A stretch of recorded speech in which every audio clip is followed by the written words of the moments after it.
An elderly man quietly observing life in a bustling square hides a dark past as the city's most feared crime boss. But when three arrogant youths push him too far, they ignite a chain of events that will expose secrets no one ever imagined. Santiago adjusted his worn-out hat against the afternoon sun as he sat on his usual bench in the bustling town square. The chatter of vendors, laughter of children, and occasional chirping of birds created a serene backdrop. This was his haven, a place where he could observe the world without being noticed. People passed by without paying him much attention, just as he preferred. To them, he was merely another frail old man with a stooped back and a weathered cane. His quiet moment, however, was interrupted when three young men approached. Their carefree laughter had a sharpness to it, the kind that hinted at mischief. Santiago glanced at them briefly, enough to take note. Hugo, the tallest of the group, strutted with the arrogance of a self-proclaimed leader. Marcos followed closely, trying too hard to mirror Hugo's swagger. Daniel, trailing behind, seemed less certain of his place, his nervous chuckles betraying a hint of discomfort. "Hey, abuelo!" Hugo called out, his voice dripping with mockery. "Nice hat! Vintage, huh?" Santiago kept his gaze forward, ignoring the provocation, but his grip tightened slightly on his cane. "Maybe he can't hear us," Marcos joked, nudging Daniel, who forced a laugh. Hugo stepped closer, standing directly in front of Santiago. "You should say thank you when someone compliments you, old man." Santiago's calm eyes met Hugo's for the first time, revealing nothing. It was as if he were staring through the young man, his expression unreadable. Annoyed by the lack of reaction, Hugo smirked and knocked the cane out of Santiago's hands. The wooden stick clattered to the ground, drawing a few glances from passers-by, though no one dared to intervene. "Oops," Hugo said mockingly. "Looks like you dropped something." Marcos and Daniel laughed, though the latter's amusement faltered when he saw the brief flicker in Santiago's eyes. For a moment, the old man's calm demeanor shifted. There was something unsettling in that look, something that hinted at a depth they couldn't fathom. Santiago leaned forward slightly, his hands resting on his knees as he regarded the three of them. He moved slowly, deliberately, like a predator assessing its prey. "You boys think you're clever, don't you?" His voice was low but steady, carrying an unexpected weight. Hugo's smirk faltered, but he quickly recovered. "What's that supposed to mean, old man?" Santiago didn't respond. Instead, he reached down, picking up his cane with a dignity that made the act seem almost ceremonial. Straightening as much as his aging frame allowed, he stared at them again, this time with a faint, enigmatic smile. "I'll remember this," he said simply. The words were calm, almost conversational, yet they carried a chilling finality. Hugo, Marcos, and Daniel exchanged uneasy glances, unsure how to react. The laughter that had fueled their bravado moments earlier now felt hollow. "Let's go," Hugo muttered, turning away. The others followed, though Daniel couldn't resist glancing back over his shoulder. Santiago was still seated, watching them leave, his face unreadable.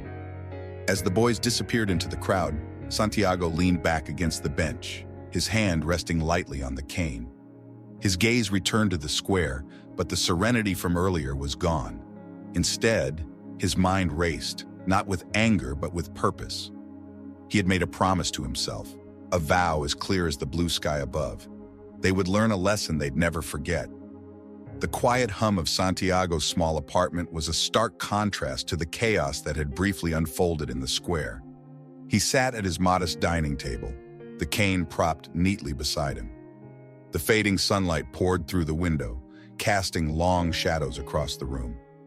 As he sipped his tea, his mind drifted back to a time he had buried deep, a time when his name wasn't Santiago to those who feared him, but El Tigre. The 1980s had been a different world, one filled with smoke-filled rooms, whispered deals, and the metallic clang of weapons. Santiago, then a man in his prime, had carved his reputation through cunning and ruthlessness. He had started small, a few stolen cars, a handful of loyal men, but his empire grew quickly. By the time he was 35, he ruled the city's underworld with an iron fist. Rivals trembled at the mere mention of El Tigre, the man whose plans were as precise as a predator stalking its prey. Santiago closed his eyes, letting the memories flood in. He could still hear the heavy bass of music echoing in the clubs he once owned, feel the weight of the gold rings that adorned his fingers. and smell the acrid scent of cigars smoked in celebration of yet another victory. But those days weren't solely about power and wealth. They had a cost he had paid in full. The image of his wife, Lucia, flashed in his mind. She had been his light in a world of darkness, the only person who had ever believed there was more to him than the beast everyone else saw. Her laughter had been his refuge, their daughter Elena's tiny hands his salvation. They had been his reason to think he could leave the life behind one day, but fate had been cruel. It was a cold winter night when his world shattered. A rival gang, desperate to overthrow him, retaliated in the most brutal way imaginable. Santiago had been away, securing a deal that would have ensured his family's safety. By the time he returned, it was too late. Lucia and Elena were gone, their home reduced to ash. The grief had been unbearable, but it was the guilt that consumed him. The realization that his choices had cost him everything that mattered. For weeks, he hunted down those responsible, unleashing a fury that left the city in chaos. By the end, there were no rivals left to challenge him, but the victory was hollow. The man once known as El Tigre disappeared, leaving behind a legacy of fear and blood. Santiago opened his eyes and exhaled deeply. The life he had rebuilt since then was modest by design. He chose anonymity, fading into the background as just another elderly man in a world that had long since forgotten him. But the incident in the square, the arrogance of those boys, had stirred something dormant within him. He walked to a small chest tucked away in the corner of the room. Inside was a collection of keepsakes from his past, a photograph of Lucia and Elena, a tarnished watch, and at the very bottom, an old switchblade. He held the blade in his hand, its weight both familiar and foreign. The once sharp edge was dull, much like the man he had become. But blades could be sharpened, and Santiago felt a spark reigniting within him. "I left that world behind," he murmured, staring at the blade. "But some lessons must still be taught." The sun had fully set now, leaving the room bathed in the dim glow of a solitary lamp. Santiago placed the blade back in the chest, locking it away.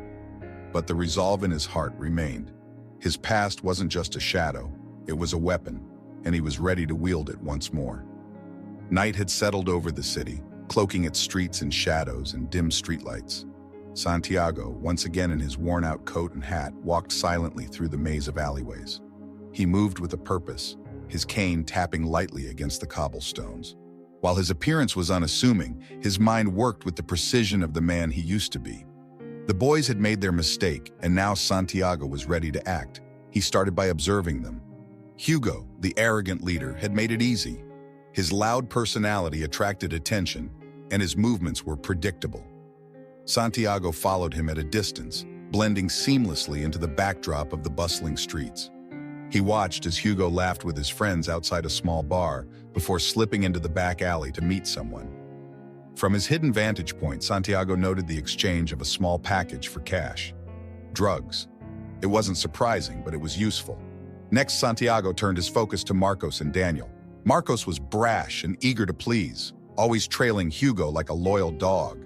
Santiago observed him in quieter moments, noting the insecurity behind his tough exterior. Daniel, however, was different. He was reluctant, often hesitating to engage in their antics. Santiago saw the nervous glances Daniel cast at Hugo and Marcos, the way his shoulders tensed when things escalated too far. There was potential in that doubt, potential Santiago could use. For days, Santiago kept to the shadows, piecing together the dynamics of the group. He followed Hugo to a warehouse on the outskirts of the city, where a small gang operated. Santiago recognized the signs immediately: the secrecy, the handshakes, the coded language. Hugo wasn't just a reckless troublemaker, he was playing a dangerous game with people far above his level. Santiago smirked at the irony. The boy thought he was untouchable, but his arrogance would be his downfall. Back in his apartment, Santiago spread out a map of the city on his table. He marked the locations he had tracked the boys to: their favorite bar, the schoolyard where they sometimes loitered, and the warehouse. His mind worked methodically like it had decades ago when he orchestrated operations far more complex than this. But this wasn't about territory or money. It was about sending a message. Santiago's first step was to create unease. He crafted anonymous notes, each one tailored to its recipient. Hugo's note was simple yet chilling. "You're being watched. Every move." Marcos's was designed to provoke paranoia. Are you sure your friends are loyal? For Daniel, Santiago opted for a different approach, appealing to his fear. It's not too late to walk away. Under the cover of darkness, Santiago delivered the notes himself, slipping them into bags or leaving them where they would be found. He moved with the precision of a ghost, ensuring no trace of his presence.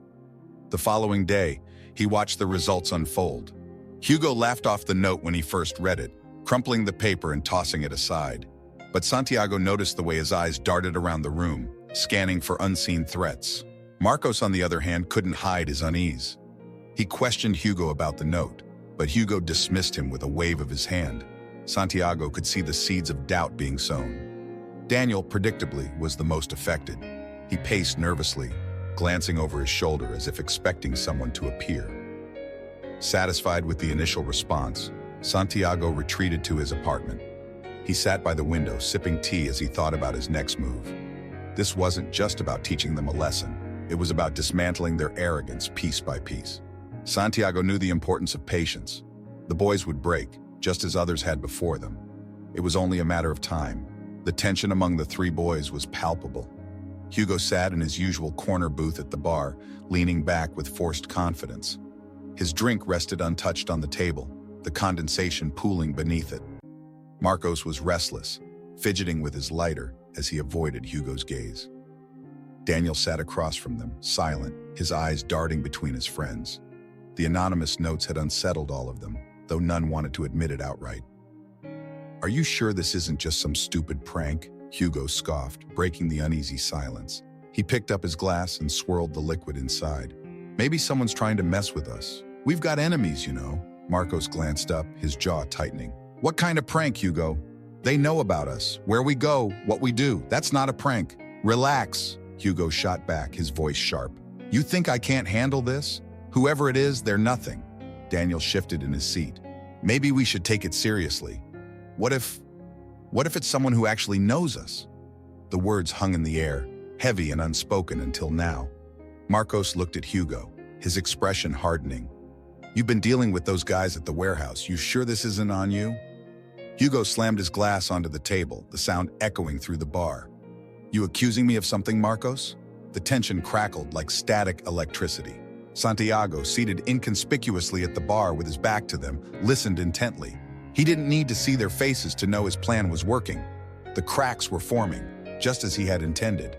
Marcos leaned forward, his voice low but heated.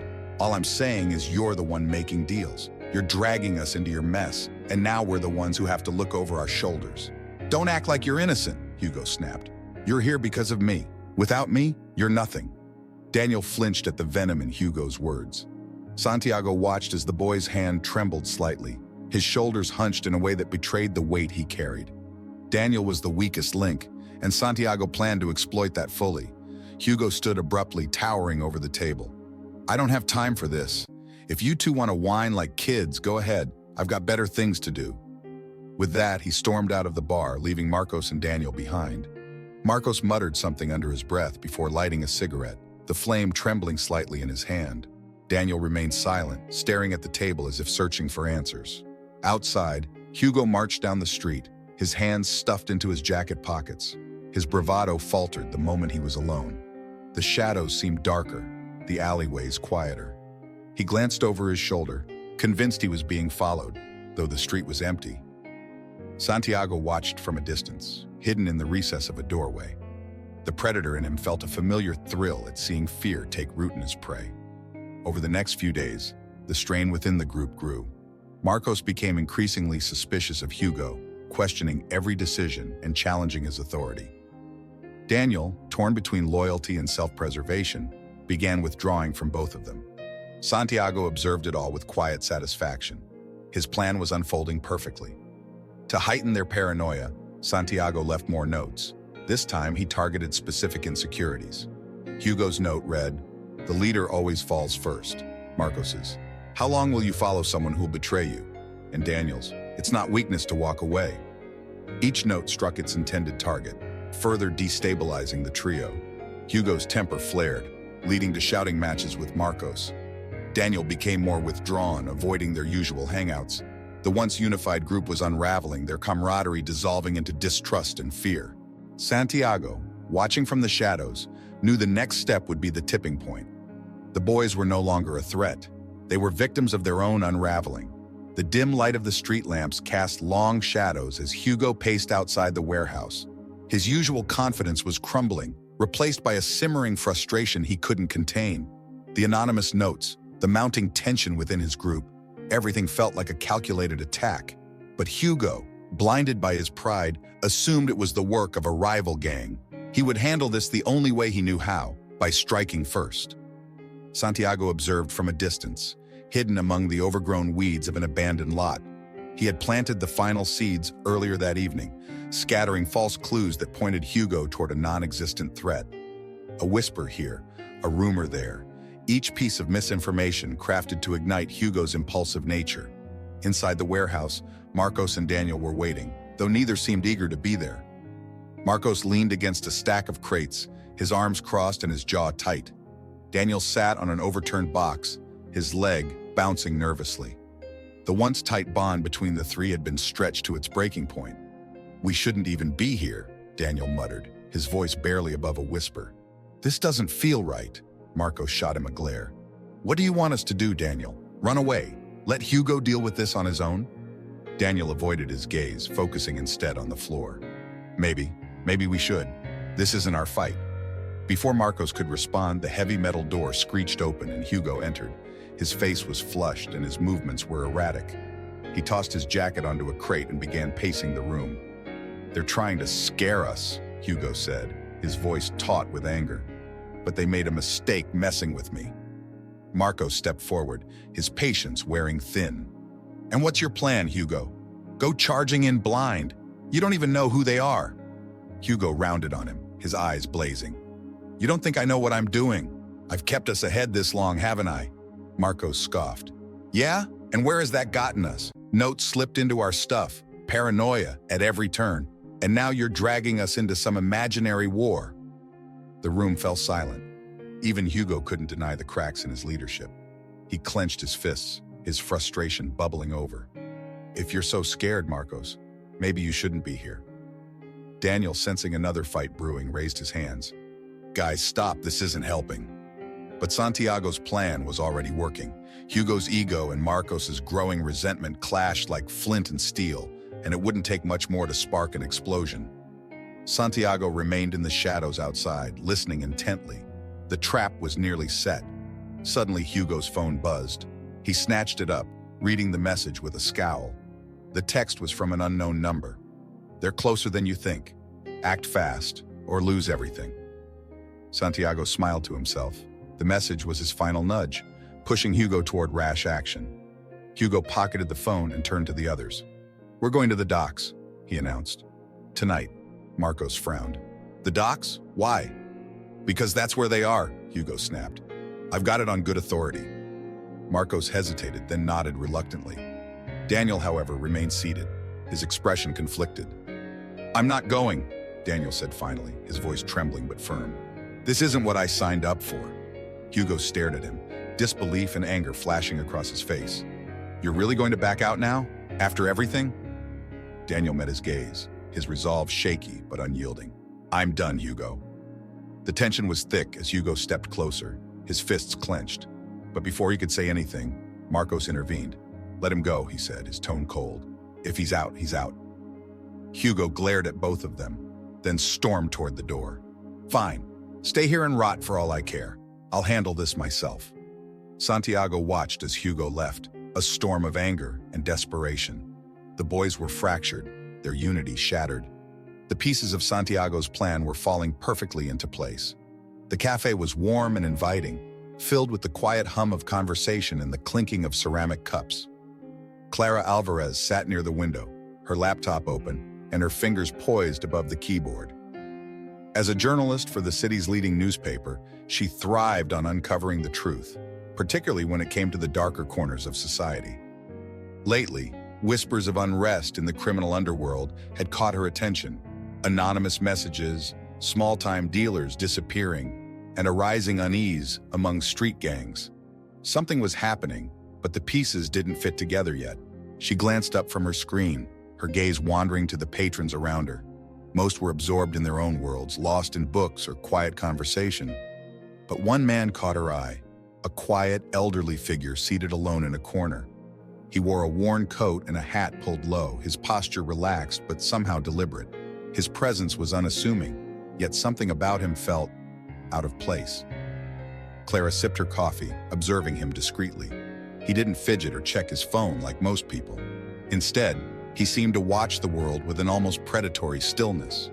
When their eyes met briefly, Clara felt a jolt of something she couldn't quite define, curiosity, perhaps, or suspicion. Santiago noticed her gaze but didn't react. He had chosen this cafe deliberately, knowing it was one of Clara's favorite spots. Her reputation as a relentless investigator preceded her, and Santiago respected her tenacity. However, he also knew the danger of attracting her attention. She had a knack for piecing together puzzles, and Santiago was no ordinary old man. But for now, she was a spectator, unaware of the storm brewing around her. Clara returned her focus to her notes, but Santiago lingered in her mind. Over the past week, her sources had hinted at a power shift in the city's underbelly. Small-time gangs were faltering, their leaders growing paranoid. When Clara pressed for details, the answers were vague, almost as if no one wanted to admit the truth. It was unlike anything she had encountered before. Her editor had dismissed the story, calling it speculative, but Clara couldn't let it go. She had a feeling something significant was unfolding, and she was determined to find out what. She made a note to look into recent incidents involving street gangs, particularly any signs of outside interference. As she typed, her thoughts drifted back to the old man. Who was he? A retired professor? A solitary artist? Or perhaps someone with a past worth hiding? Clara's instincts told her there was more to him than met the eye. She resolved to keep an eye on him, though she wasn't sure why. Across the room, Santiago finished his tea and stood, leaning lightly on his cane as he prepared to leave. He walked past Clara's table on his way to the door, pausing briefly. "Good evening," he said softly, his voice polite but distant. "Evening," Clara replied, surprised he had spoken to her. She watched him leave, her curiosity deepening. Later that night, Clara sat in her apartment, her laptop open to a blank document. She had intended to write an outline for a feature on the city's criminal landscape, but her mind kept drifting back to the old man at the cafe. She opened a new browser tab and typed in keywords: old man, cane, crime. But the search yielded nothing relevant. Frustrated, she leaned back in her chair, staring at the screen. Her instincts screamed that this man, whoever he was, held a piece of the puzzle she was trying to solve. And Clara never ignored her instincts. Meanwhile, Santiago walked the quiet streets, his mind focused on the final steps of his plan. Clara had noticed him, but he wasn't concerned yet. She was clever, yes, but Santiago was smarter. If she got too close, he would find a way to steer her off course. For now, she was an observer, a potential complication he would deal with when the time came. Hugo paced the dimly lit room of his small apartment, his frustration bubbling into outright anger. The messages had become relentless, and the pressure was suffocating. He could feel the walls closing in, the sense of control slipping through his fingers. For the first time in his life, Hugo felt vulnerable, a feeling he despised. His crew was falling apart, the trust between them fractured. Even Marcos, his most loyal follower, was starting to question him. And Daniel was gone. He grabbed his phone and scrolled through his contacts, his thumb hesitating over the number for the gang at the warehouse. Santiago's manipulations had worked flawlessly. Hugo was convinced that his problems were the work of a rival gang, one intent on dismantling his small but growing empire. He dialed the number, his hand shaking slightly as he brought the phone to his ear. The voice on the other end was gruff. "What do you want, Hugo?" "I need backup," Hugo said, his voice sharper than intended. "They're coming for me." The man on the other end chuckled darkly. "Who's they? You've been jumping at shadows, kid." Hugo's grip tightened on the phone. "I don't care what you think. If you want to keep the operation running, you'll send people. Tonight." The call ended with a non-committal grunt, leaving Hugo seething. He threw the phone onto the couch and ran his hands through his hair. He didn't know who to trust anymore. Everyone seemed to be turning against him, and the weight of his decisions pressed down like a crushing burden. Across town, Santiago observed from his usual vantage point. He had been following Hugo's movements for days, carefully orchestrating the young man's spiral into desperation. The false messages, the planted evidence, the subtle hints of betrayal, it was all working perfectly. Hugo was unraveling, just as Santiago had planned. The following evening, Hugo gathered what was left of his crew, Marcos and a few hesitant members of their gang. They met at an abandoned lot near the docks, the air thick with tension. Hugo barked orders, his voice carrying a manic edge that made even Marcos flinch. "This is it," Hugo said, pacing in front of them. "They think they can mess with us? We'll show them who's in charge." Marcos exchanged a wary glance with one of the others. "Hugo, are you sure about this? We don't even know who they are." Hugo spun to face him, his eyes wild. "I know enough, and if you're not with me, you're against me." The others fell silent, their fear of Hugo outweighing their doubts. Santiago watched from the shadows, his presence unnoticed. He had manipulated Hugo into creating a confrontation with the gang he believed was targeting him. But Santiago had no intention of letting the situation escalate into actual violence. This was about breaking Hugo completely. When the moment came, Hugo led his group into a confrontation at an empty dockside warehouse. The gang from the warehouse had shown up, more out of curiosity than loyalty to Hugo. As tempers flared and accusations flew, Santiago's plan came to fruition. Using the chaos, Santiago subtly sowed more discord. A strategically timed anonymous text message reached Marcos, implying that Hugo had sold him out to save himself. The tension reached a boiling point, and the groups turned on each other. Shouting escalated to shoving, and soon, chaos erupted. Hugo, realizing he had lost control, tried to assert his dominance, but it was too late. Marcos and the others abandoned him, leaving him alone in the fray. The rival gang, seeing no reason to stay, dispersed, laughing at Hugo's misfortune. As Hugo stood in the aftermath, bruised and humiliated, Santiago stepped out from the shadows. For the first time, Hugo saw the man who had orchestrated his downfall. Santiago didn't speak, but his presence alone was enough. The look in his eyes conveyed everything Hugo needed to know.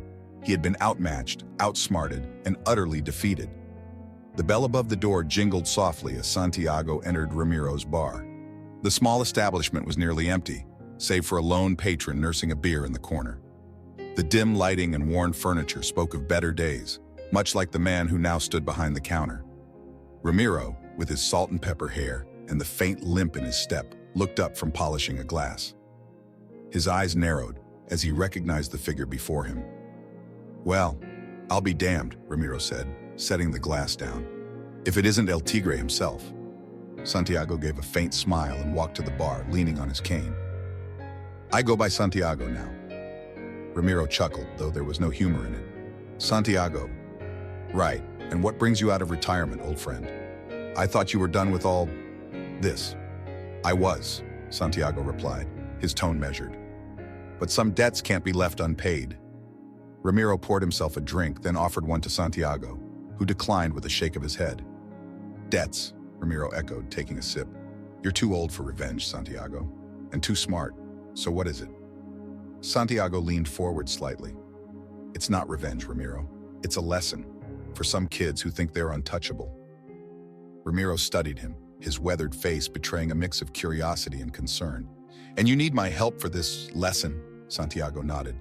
"I need resources, information. I need to make sure this ends cleanly." Ramiro exhaled deeply, running a hand through his hair. "You're asking me to go back into a world I've spent years trying to forget. Why should I?" "Because you know what happens when arrogance goes unchecked," Santiago said quietly. "You and I both paid the price for it. I don't want anyone else to."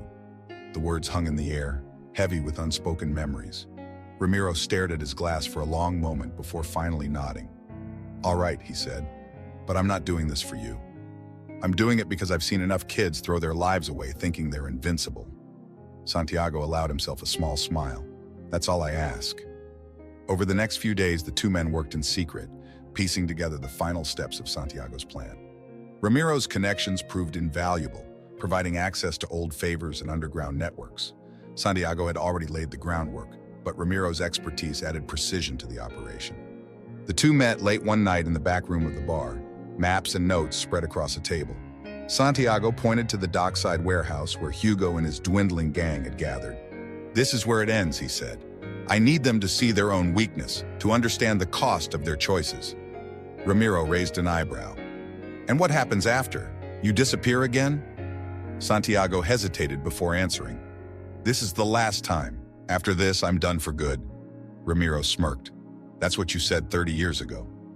Santiago didn't reply, his focus returning to the map. The plan was simple but effective. Divide and expose the group's weaknesses, then leave them to destroy themselves. Ramiro's role would be to provide logistical support, ensuring everything went smoothly. As they finalized the details, Ramiro glanced at Santiago. You know, there's something different about you this time. You're not the same man I knew back then. Santiago met his gaze. I buried that man a long time ago. Ramiro nodded slowly, accepting the answer. Let's hope he stays buried. By the time they finished, the first light of dawn was creeping through the windows. Santiago stood, gathering his coat and cane. Thank you, Ramiro, he said sincerely. Don't thank me yet, Ramiro replied. Let's see how this plays out first. Santiago left the bar, the weight of the final confrontation heavy on his shoulders. Ramiro watched him go, a mix of admiration and trepidation in his eyes. The stage was set, and both men knew there was no turning back. The warehouse stood in eerie silence, its rusted metal walls barely illuminated by the dim glow of flickering streetlights. Santiago stood at a distance, hidden in the shadows. The cool night air carried the faint smell of salt from the nearby docks, mingling with the metallic tang of decay that clung to the abandoned building. His cane rested lightly in his hand, but tonight it felt more like a weapon than a tool. Hugo and the remnants of his gang arrived shortly after midnight. Their footsteps echoed across the empty lot as they approached the warehouse cautiously. Hugo's eyes darted around nervously, his bravado from earlier days now a fragile mask. Behind him, Marcos followed reluctantly, his expression grim. The tension between them was palpable, even from a distance. Santiago had orchestrated every detail of this confrontation, ensuring the fractures in their group would be exposed under pressure. From the shadows, Santiago gave a subtle signal. Ramiro, stationed nearby, triggered a chain reaction. A loud metallic clang echoed from inside the warehouse, followed by the screech of a door slamming shut. Hugo froze, his hand instinctively reaching for the knife tucked into his jacket. What was that? Marcos hissed, his voice betraying his fear. Hugo waved him off impatiently. Probably just the wind. Don't lose your head now. They stepped inside, their footsteps crunching on the debris scattered across the floor. The air inside was heavy, filled with the scent of oil and rust. Shadows danced across the walls as their flashlights flickered uncertainly. Hugo led the way, his grip tightening on his knife as the faint sound of footsteps echoed behind them. Marcos stopped abruptly. Did you hear that? Hugo spun around, his flashlight beam cutting through the darkness. Stop panicking. It's probably nothing. But Marcos wasn't convinced. He glanced nervously at Daniel, who had reluctantly rejoined them for this final meeting. What if it's them? What if we walked into a trap? Before Hugo could respond, a voice echoed through the warehouse, calm and deliberate. A trap, yes, but not the kind you're expecting. The gang whirled around, their flashlights searching for the source of the voice. Santiago stepped out of the shadows, his cane tapping lightly against the concrete floor. His presence was commanding, his calm demeanor unnerving. You, Hugo snarled, his bravado faltering. Who the hell are you? Santiago tilted his head slightly, his eyes cold and calculating. Someone you shouldn't have crossed. The tension in the room was suffocating. Marcos and Daniel exchanged uneasy glances, the cracks in their loyalty to Hugo widening. Santiago took another step forward, his voice sharp but controlled. You think you're untouchable, Hugo, but you've built your power on fear and arrogance. Look around you. The people you call friends, they're already questioning you. Hugo's face twisted in anger. Shut up. You don't know anything about us. Oh, but I do, Santiago said, his tone deadly. I've been watching. I know your weaknesses, your fears, your betrayals. As if on cue, another loud clang echoed through the warehouse, followed by the sound of heavy footsteps. Hugo's gang tensed, their flashlights darting wildly. Marcos stepped back, his voice shaking. What is this, Hugo? What did you bring us into? It's nothing, Hugo snapped, though his voice lacked conviction. Santiago took advantage of the moment, his words precise and cutting. Marcos, Daniel, ask yourselves this. How long will you follow a man who leads you to ruin? The room erupted into chaos. Marcos turned on Hugo, shouting accusations about being dragged into his mess. Daniel, his fear reaching its peak, dropped his flashlight and bolted for the exit. Hugo, desperate to maintain control, lunged at Santiago, his knife glinting in the faint light. But Santiago was ready. With a swift motion, he sidestepped the attack, using his cane to knock the weapon from Hugo's hand. Hugo stumbled, his anger now replaced with desperation. Marcos, seeing his leader defeated, backed away, his resolve crumbling. "This is over," he muttered before turning and running after Daniel. Hugo, now alone, stared up at Santiago with wide, terrified eyes. Santiago loomed over him, his expression cold. "It's time you learned what it means to face consequences." With that, Santiago stepped back, letting Hugo collapse under the weight of his own failure. The once arrogant leader now looked small and broken, his reign over. Santiago turned and walked away, leaving Hugo in the darkness of the warehouse. The lesson had been delivered. The battle was over. The morning sun cast a golden glow over the familiar square as Santiago returned to his usual bench. The air felt lighter, the sounds of the bustling town more harmonious. For the first time in years, he allowed himself a moment of peace. His cane rested at his side, but it was no longer a tool of necessity. It was a symbol of his resilience and a reminder of the man he had chosen to become. Clara approached cautiously, her journalist's intuition guiding her steps. She had pieced together enough to know that Santiago wasn't just a quiet old man. Sitting down beside him, she studied his face, the lines etched there speaking of a life lived on the edge of darkness and redemption. "You're more than you seem," she said finally, breaking the silence. Santiago chuckled softly, his eyes fixed on the children playing nearby. "Aren't we all?" Clara hesitated, then continued. "I don't know who you are, or were, but I know you've done something significant. The city feels different, quieter." Santiago turned to her, his gaze steady but kind. "Sometimes peace requires action, but the details are best left unsaid." She nodded, understanding more than she let on. Pulling out her notebook, she asked, "If I were to write about you, anonymously, what should people know?" Santiago smiled faintly. "That even in the twilight of life, one can make a difference, and that arrogance is always the downfall of the unwise." Clara closed her notebook, satisfied. As Santiago rose and began to walk away, she called after him, "Will I see you again?" He paused, his silhouette framed by the morning light. "Perhaps, or perhaps it's time to disappear." And with that, Santiago faded into the crowd, leaving only whispers of a legend behind. The story of Santiago teaches us that even the quietest souls can hold powerful lessons, and sometimes, the most unexpected people can become agents of change. It reminds us that arrogance and recklessness often lead to downfall, while patience and wisdom prevail in the end. How would you have acted in Santiago's place? Would you have sought revenge, or found another way to teach the lesson? Click on the video on your screen now to continue this journey of self-discovery and uncover more stories that challenge our perspectives. Don't forget to subscribe for more powerful tales and insights, and we'll see you in the next chapter.